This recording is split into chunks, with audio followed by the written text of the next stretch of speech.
Enoch Burke is a secondary school teacher at Wilson's Hospital School, a Church of Ireland school in County Westmeath, Ireland.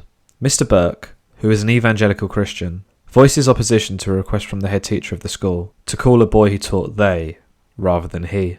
He was suspended from work pending a disciplinary process. Obviously, being suspended from work meant he could not attend the school premises, but he chose to defy these rules and was jailed on Monday for contempt of court. Despite being jailed over these events, he has remained firm in his belief that he's done nothing wrong, commenting that he was teaching in a Christian school and that the transgender ideology went against the teachings of every major church in Ireland. He is quoted as saying, "I consider it commendable that I chose to obey God rather than man." Now that I've provided that brief summary of this story, there are several things to dissect. From the articles I have read, I've been unable to locate any confirmation of the age of the child in question. Secondary school students in Ireland range between the ages of 12 to 18, so obviously the student will be somewhere within that bracket.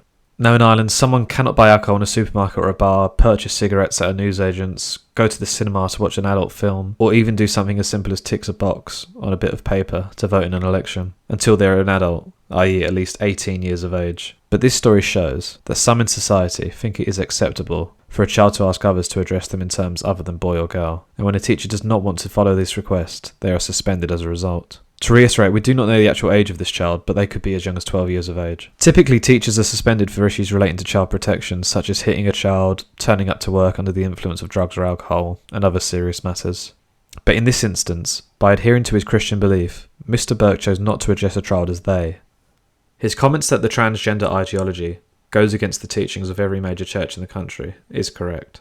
You have to remember that this is a Christian school where this event has occurred, and he is following the church's teachings. This is not a non-religious school, where discussion of religion is more restricted. Now, given he was suspended, I do not think that Mr. Burke should have gone back to the school in protest. I think that was wrong and he should have conducted himself in a more professional manner. However, his actions have clearly given this case media attention. It's the only reason I've heard about it and can share this story. Perhaps if he did not go back to the school, he would have been allowed to teach again, but this is not guaranteed. But what do you think of this story?